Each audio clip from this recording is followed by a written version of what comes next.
Assalamualaikum warahmatullahi wabarakatuh. Saya Nurul Hidayah. Di sini saya akan menjelaskan tentang pemodelan penggunaan dalam interaksi manusia komputer. Beberapa submateri. 1. Evolusi interaksi manusia komputer. 2. Aplikasi fungsionalitas tinggi. 3. Lingkungan desain dan sistem kritik. 4. Tantangan masa depan. 5. Mendukung teknik pemodelan yang berbeda. 6. Berurusan dengan model penggunaan yang berisi informasi yang salah, usang, dan tidak memadai. 7. Kesimpulan. Evolusi interaksi manusia. Di sini saya mencakup dari beberapa hal. 1. Sistem manusia komputer kolaboratif.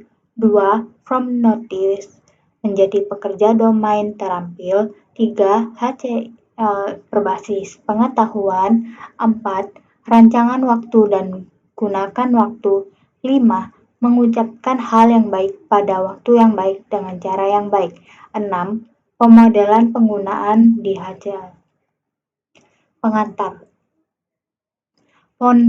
Pemodelan penggunaan adalah salah satu dari sejumlah bidang penelitian yang secara intuitif tampaknya memenangkan proposisi dan investasi yang berharga berdasarkan kebutuhan nyata dan potensi hasil.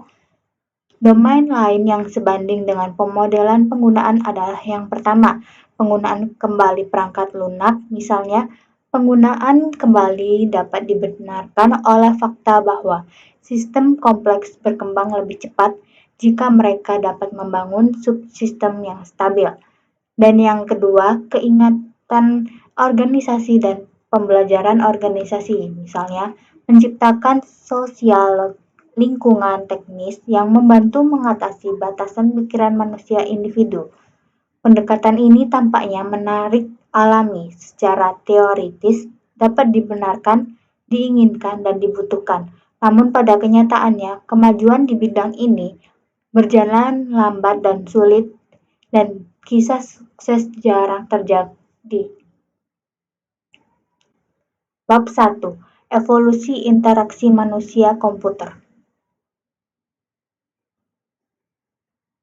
HCL, interaksi manusia komputer, mempelajari interaksi dan hubungan antara manusia dan komputer. Screen Deep, Computer Science dan Technology Board, National Research Council, adalah bidang multidisiplin yang mencakup banyak bidang dalam 10 hingga 15 tahun pertama sejarahnya.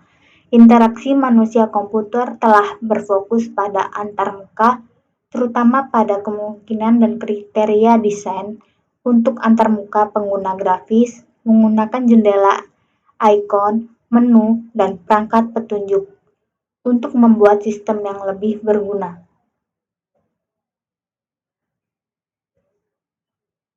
1. Sistem manusia komputer kolaboratif.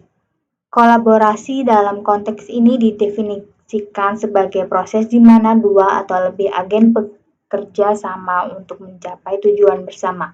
Dalam kolaborasi ini beberapa masalah mendasar seperti tujuan bersama, konteks bersama, kontrol, adaptasi, evolusi, dan pembelajaran dapat diturunkan dalam kolaborasi ini. Kolaborasi manusia komputer dapat didekati dari dua perspektif yang berbeda. 1.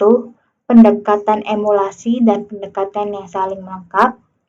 2. Pendekatan melengkapi didasarkan pada fakta bahwa manusia dan bahwa desain yang berpusat pada manusia harus mengeksploitasi asimetri manusia dan komputer dengan mengembangkan kemungkinan interaksi dan kolaborasi baru.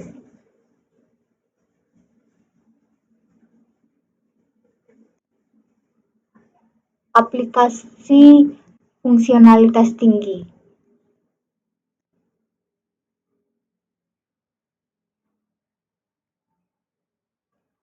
Aplikasi dengan fungsionalitas tinggi seperti Unix, MC Office, Photoshop, Eudora, dan lain-lain digunakan untuk memodelkan bagian dari dunia yang ada dan untuk membuat dunia baru.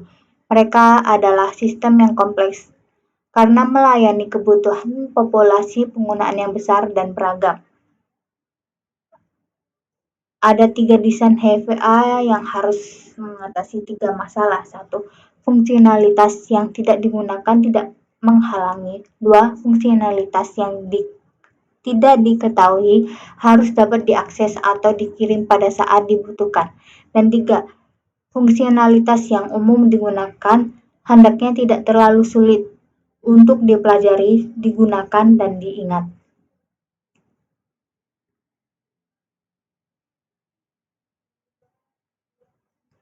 Bab ketiga, lingkungan desain dan sistem mengkritik.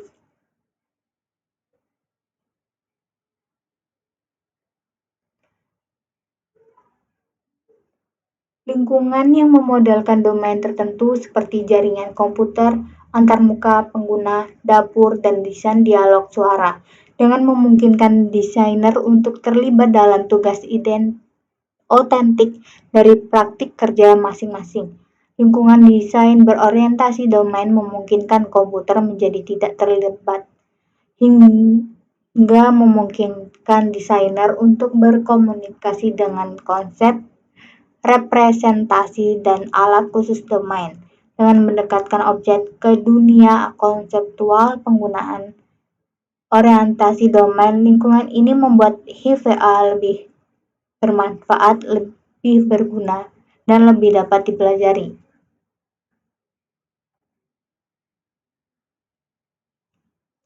Tantangan masa depan. 1. Meningkatkan hasil pemodelan pengguna. 2. Bedakan antara pemodelan pengguna dan pemodelan tugas.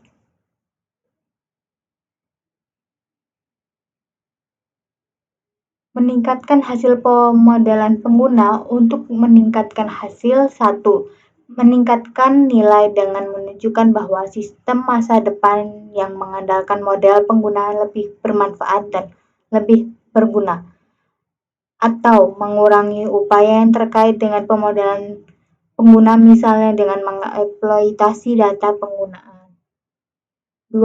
Bedakan antara pemodelan pengguna dan pemodelan tugas, itu seperti kinerja penggunaan dan pengetahuan lebih terhadap latar belakang sehubungan dengan tugas-tugas dalam domain tertentu, yang dimana model pengguna yang memadai dapat dibatasi ke sekumpulan kecil atribut pengguna yang terkait dengan tugas.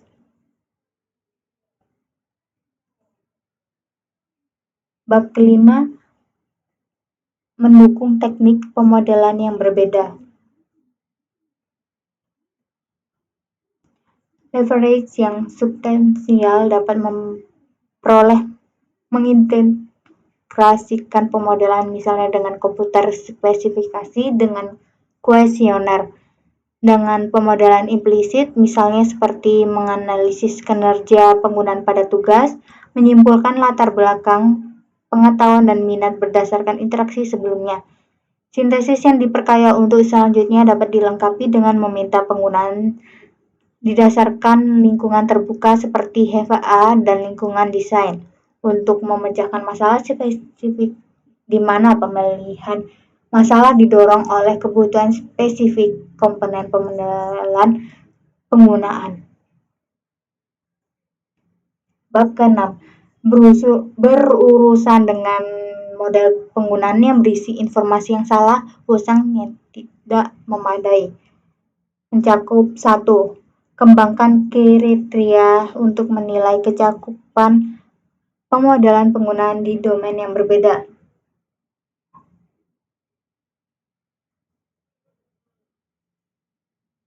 Dengan asumsi bahwa pemodelan penggunaan berguna di beberapa domain tetapi tidak di domain lain. Kriteria apa yang kita miliki untuk membedakan domain ini? Kedua, menangkap konteks yang lebih besar. Hal interaksi antara manusia dan komputer pada dasarnya membutuhkan pekerjaan interpretatif yang sama, yang menjadi ciri interaksi antara orang-orang. Tetapi, dengan sumber daya yang berbeda secara fundamental yang tersedia bahwa bagi peserta, orang menggunakan sumber daya linguistik nonverbal dan inferensial dalam menemukan kejelasan tindakan dan peristiwa yang dalam banyak kasus tidak tersedia dan tidak dapat dipahami oleh komputer. Hal yang menimbulkan tantangan menarik: satu, bagaimana kita dapat menangkap konteks yang lebih besar.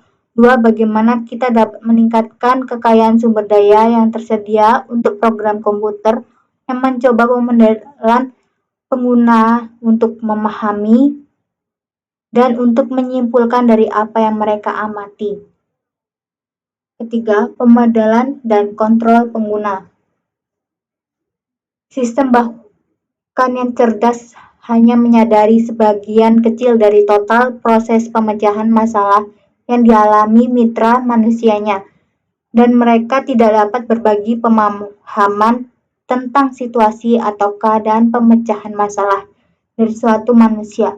Sementara kelemahan sistem pintar ini mungkin hanya mengganggu di EVA seperti pengolahan kata, mereka tidak dapat diterima dalam sistem komputer manusia kolaboratif lainnya.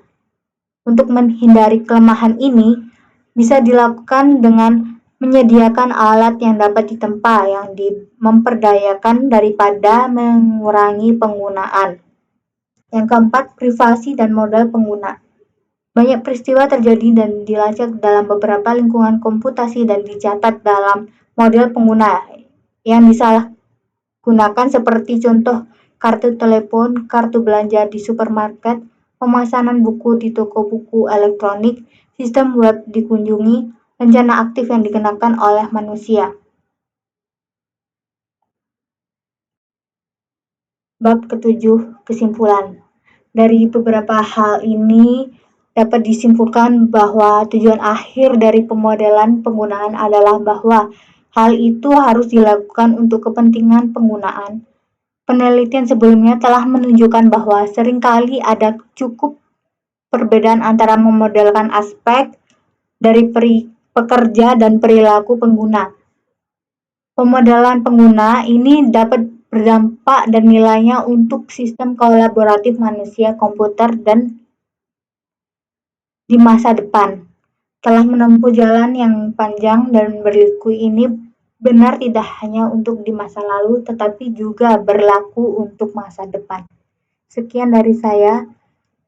Maaf jika ada salah kata.